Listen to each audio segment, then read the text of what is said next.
স্বামীর অল্প আয়েও বাজেট পরিকল্পনা করে কিভাবে টাকা সঞ্চয় করি। হ্যালো এভরিওয়ান, আসসালামু আলাইকুম। কেমন আছেন সবাই? আই হোপ সবাই খুব ভালো আছেন আর সুস্থ আছেন। আমরাও আলহামদুলিল্লাহ খুব ভালো আছি। আমার নতুন একটি ভিডিওতে সবাইকে ওয়েলকাম করছি। আশা করছি আজকের এই ভিডিওটি সবার কাছে অনেক বেশি ভালো লাগবে। ভালো লাগলে ভিডিও শুরুতে অবশ্যই একটি লাইক দিয়ে নেবেন। প্রতিদিনের মতো আজকেও চলে এসেছি আমার সংসারে ছোটোখাটো কাজের মধ্য দিয়ে আজকের ভিডিওটি শেয়ার করব। আর তার সাথে আমি কিভাবে টাকা সঞ্চয় করি, মধ্যবিত্ত সংসারে স্বামীর অল্প আয়েও কিভাবে বাজেট পরিকল্পনা করে বা সঠিক পরিকল্পনা করে টাকা সঞ্চয় করা যায়, সেরকমই কিছু টিপস শেয়ার করব। আশা করছি সকলের কাছে ভিডিওটি ভালো লাগবে।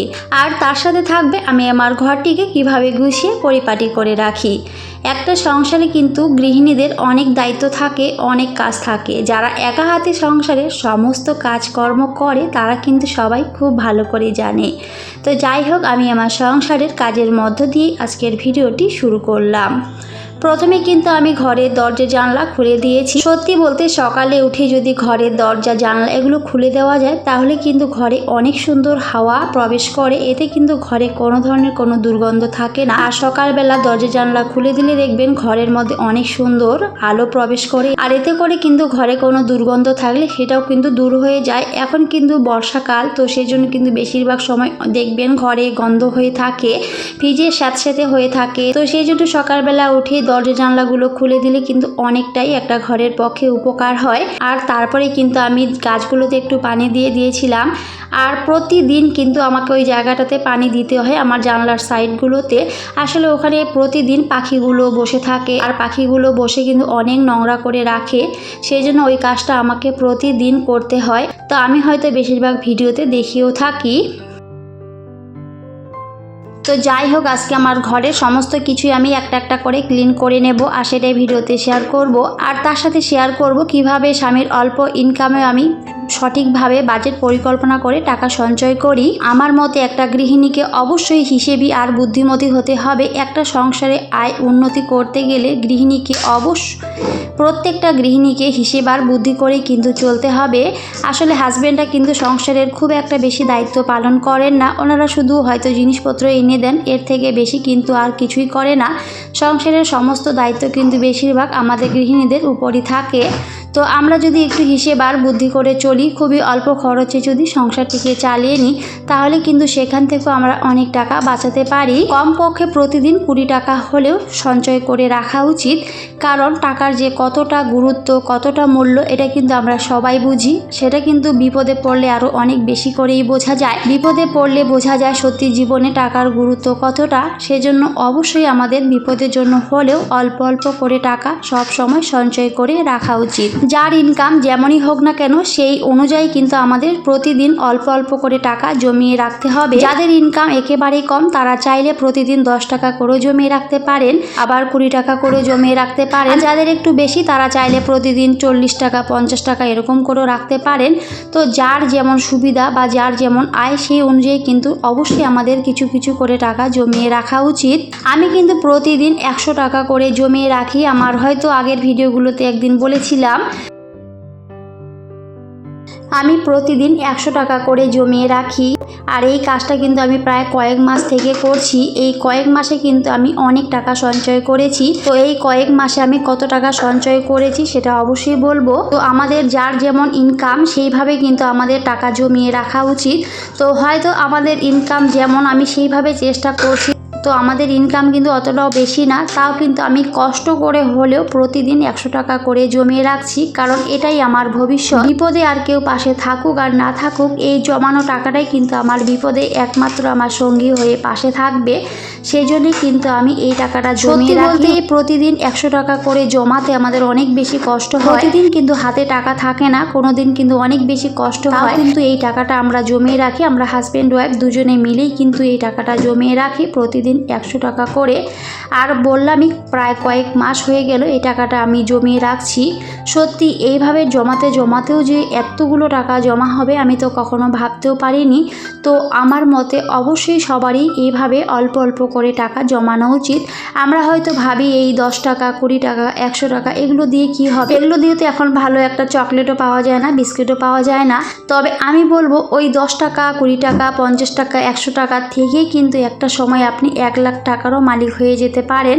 এটা কিন্তু পুরোপুরিটা আপনার ধৈর্যের উপর নির্ভর করবে। আর অবশ্যই একটু কষ্ট করতে হবে, পরিশ্রম করে কিন্তু টাকাটা আপনাকে জমিয়ে রাখতে হবে। আর এখনকার সময়ে সংসার চালিয়ে টাকা জমানোটা সত্যি অনেক বেশি কষ্টকর, কারণ যে পরিমাণে জিনিসপত্রের দাম বেড়ে চলেছে সেখানে টাকা সঞ্চয় করা আমাদের মতো মধ্যবিত্ত সংসারে কিন্তু অনেকটাই কষ্টকর। তো আমার মতে কষ্ট করে হলেও অল্প অল্প করে টাকা জমিয়ে রাখতে হবে, বাঁচিয়ে রাখতে হবে, কারণ নিজেদের ভবিষ্যৎ গড়ার দায়িত্বটা কিন্তু আমাদের হাতে, সেটা কিন্তু আর কেউ নেবে না। আপনার কাছে যখন অনেক টাকা থাকবে দেখবেন বন্ধু বান্ধব আত্মীয় স্বজন সবাই কিন্তু আপনাকে ভালোবাসবে, আপনার খোঁজ খবর নেবে। হয়তো দূর সম্পর্কের কোনো আত্মীয় আপনাকে অনেক বেশি রেসপেক্ট করবে, খোঁজ খবর নেবে। আবার দেখবেন আপনার কাছে যদি কোনো টাকা না থাকে বা আপনি কোনো একটা বিপদে পড়েন, তখন কিন্তু আপনার কাছের মানুষগুলো আপনাকে চিনবে না, তারাও কিন্তু আপনাকে ভুলে যাবে, তারাও কিন্তু আপনার বিপদে আপনাকে সাহায্য করবে না। আর এখন কিন্তু এই বর্তমান সময় আমি একেবারে এগুলো খুব ভালো করে দেখেছি। আর সেই জন্যই কিন্তু আমি বলতেও পারছি, বিপদে পড়লে কিন্তু আসলে মানুষ চেনা যায় যে সত্যিকারে কে আপন আর কে পর। সেজন্য আমাদের সেই কথাটা মাথায় রেখে অবশ্যই কিছু কিছু করে টাকা সঞ্চয় করে রাখতে হবে। আমি বলছি না যে আপনারা প্রতিদিন 100 টাকা করে জমিয়ে রাখুন, আমার মতে যার যেমন আয় সেইভাবে কিন্তু আপনারা জমিয়ে রাখতে পারেন। প্রতিদিন 10 টাকা করে হলেও জমিয়ে রাখুন, আর সেটাও যদি না পারেন তাহলে 5 টাকা থেকেও শুরু করতে পারেন। যার যেমন ইনকাম যেমন আয় সেইভাবে জমিয়ে রাখুন, তাও জমিয়ে রাখুন, কষ্ট করে হলেও জমিয়ে রাখুন। আমি আমার অনেক ভিডিওতে এই কথাটা বলেছি, তাই আজকে আবারও বলছি, টাকা যে জীবনের কত বড় একটা অংশ বর্তমান সময়ে সেটা কিন্তু আমরা কম বেশি সবাই জানি। সেজন্য টাকার গুরুত্ব বুঝতে হবে, মূল্য বুঝতে হবে, আর অল্প অল্প করে সঞ্চয় করে রাখতে হবে। তাহলেই কিন্তু আপনি জীবনে অনেক কিছু করতে পারবেন। আর এই অল্প অল্প সঞ্চয় থেকে জীবনে বড় কিছু করা সম্ভব। আমার এই সংসারে আজকে যতটুকু রয়েছে বা আপনারা যতটুকু দেখতে পাচ্ছেন সবটাই কিন্তু আমরা এইভাবেই করেছি। আমার হাজবেন্ডের যে আহামরি অনেক ইনকাম সেরকম কিন্তু না, উনি অনেক পরিশ্রম করেন, অনেক কষ্ট করেন, 2টা কাজ করেন। তার সাথে আমিও কিন্তু সংসারের সমস্ত কাজ করে বাচ্চা সামলিয়ে কিন্তু আমিও একটা কাজ করি, সেখান থেকেও আমি কিছু কিছু টাকা ইনকাম করি। তো এইভাবে কিন্তু আমরা আমাদের সংসারটিকে একটু একটু করে গড়ে তুলেছি। একবারে চাইলে কিন্তু সব কিছু করা সম্ভব হয় না, তো সেটার জন্য একটু পরিশ্রম করতে হবে, ধৈর্য ধরতে হবে, তাহলে কিন্তু সব কিছুই সম্ভব। সবার জীবনে কিন্তু অনেক ইচ্ছে থাকে, অনেক চাহিদা থাকে যে আমারও এটা হবে সেটা হবে, এটা করব সেটা করব, কিন্তু চাইলে কি আর সব কিছু পাওয়া যায়? যায় না। সেটার জন্য আপনাকে কষ্ট করতে হবে, পরিশ্রম করতে হবে, টাকা জমিয়ে রাখতে হবে, বাঁচিয়ে রাখতে হবে। সবাই বলে আমার তো অল্প ইনকাম, আমি কিভাবে টাকা জমাবো? তো ওই যে বললাম, আপনি 5 টাকা করে হলেও শুরু করেন, 10 টাকা হলেও শুরু করেন, তাহলে কিন্তু পারবেন। কারণ ওই 5 টাকা 10 টাকায় কিন্তু একটা সময় আপনার অনেক বড় বড় স্বপ্নগুলো কিন্তু পূরণ করবে। তো যাই হোক, আমি কিন্তু বলেছিলাম যে আমি এই কয়েক মাসে কত টাকা সঞ্চয় করেছি সেটা আমি পরবর্তীতে বলবো। তো আমি এখন বলে দিচ্ছি, আমি কিন্তু 100 টাকা করে প্রতিদিন জমিয়ে এখানে আমার প্রায় 27,000 টাকা জমা হয়েছে। সত্যি ভাবতেও অবাক লাগে, এই কয়েক মাসে আমি 27,000 টাকা জমাতে পেরেছি। তো আমি যদি পারি তাহলে অবশ্যই আপনারাও পারবেন। মানুষ পারে না এমন কোনো কাজ নেই, তবে ওই যে বললাম সেটার জন্য আপনাকে একটু কষ্ট করতে হবে, পরিশ্রম করতে হবে, আর একটু একটু করে টাকা সঞ্চয় করতে হবে, তাহলে কিন্তু পারবেন। এই কয়েক মাসে যে আমি 27,000 টাকা জমাতে পেরেছি, এটা কিন্তু আমার কাছে অনেক বড় বেশি পাওয়া। আর এইভাবে যদি আমি 100 টাকা করে জমিয়ে না রাখতাম তাহলে কিন্তু কোনো না কোনোভাবে টাকাগুলো খরচ হয়ে যেত, আর আমি কখনোই এতগুলো টাকা একবারে জমাতে পারতাম না। তো একটু বুদ্ধি করে চলেছি বলে আমরা হাজব্যান্ড ওয়াইফ মিলে আজকে এতগুলো টাকা জমাতে পেরেছি। আমার মতে আপনারাও শুরু করেন তাহলে অবশ্যই পারবেন। তো যাই হোক, এদিকে অনেক কথা বলেছি, আর এদিকে আমার সংসারের কাজগুলো কিন্তু আমি একটা একটা করে নিচ্ছিলাম। আজকে কিন্তু আমি ঘরের সমস্ত কিছুই একটা একটা করে ক্লিন করেছি, আপনারা দেখতেই পেয়েছেন। তো প্রথমে কিন্তু আমি ঘরের ঝুলগুলোকে একটু পরিষ্কার করেছিলাম, কারণ প্রচুর পরিমাণে মাকড়সার ঝুলগুলো পড়েছিল, তো সেগুলো কিন্তু আমি পরিষ্কার করেছি। এখন কিন্তু এই বর্ষাকালে কিন্তু ঘরবাড়ি একটু বেশি পরিমাণে নোংরা হয়, বিশেষ করে মাকড়সার জাল অনেক বেশি পরিমাণে হয়ে থাকে।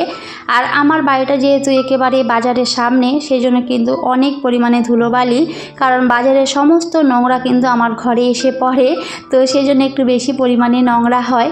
তো আমাকে কিন্তু সব সময় এভাবে পরিষ্কার পরিপাটি করে রাখতে হয়।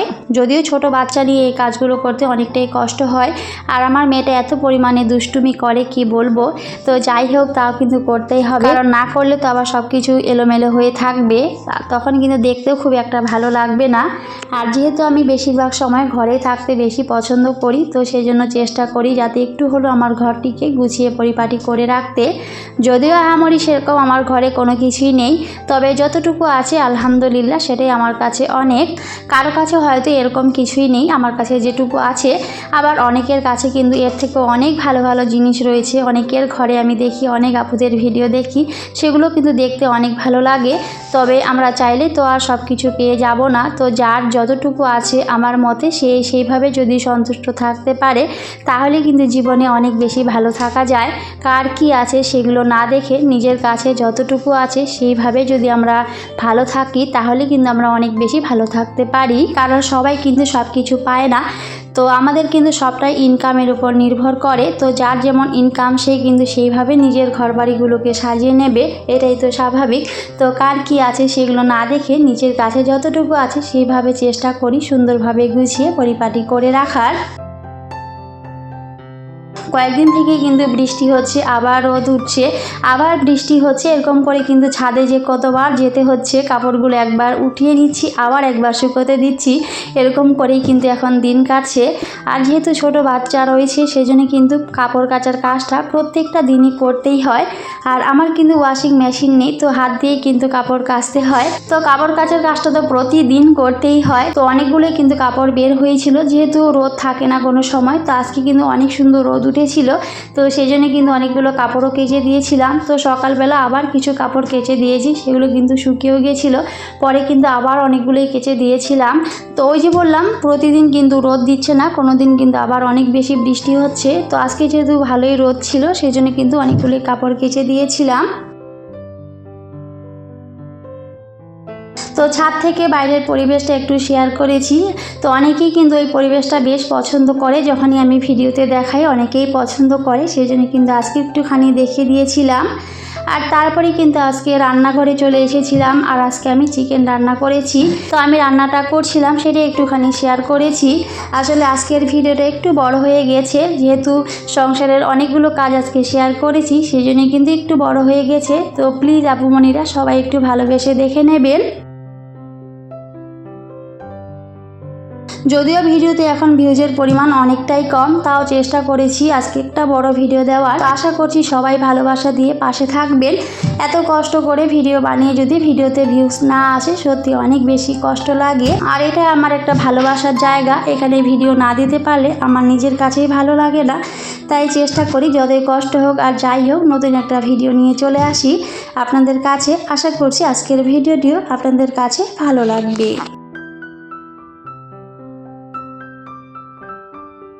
তো যাই হোক, অনেক কথা বলেছি, কথার মধ্যে কোনো ভুল ত্রুটি হলে সবাই ক্ষমা সুন্দর দৃষ্টিতে দেখবেন।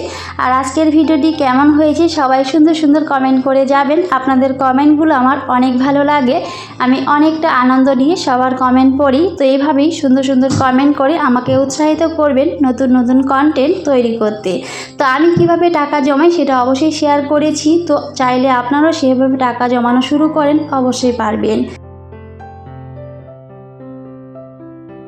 তো আজকে কিন্তু আমি মাছ রান্না করেছিলাম, তার সাথে চিকেন রান্না করেছিলাম, আর সকালবেলা সয়াবিনের তরকারি, তো ওটা ছিল রাত্রে। তো আবিরকে টিফিন দিয়েছিলাম, তো সেটা একটুখানি শেয়ার করেছি। তো যাই হোক, সবাই খুব ভালো থাকবেন, সুস্থ থাকবেন, আর আমাদের জন্য দোয়া করবেন। আমি অলওয়েজ সবার জন্য দোয়া করি, সবাই যেন অনেক ভালো থাকে, সুস্থ থাকে। তো সবাইকে টাটা, আল্লাহ হাফেজ। দেখা হবে পরের অন্য কোনো একটি ভিডিওতে।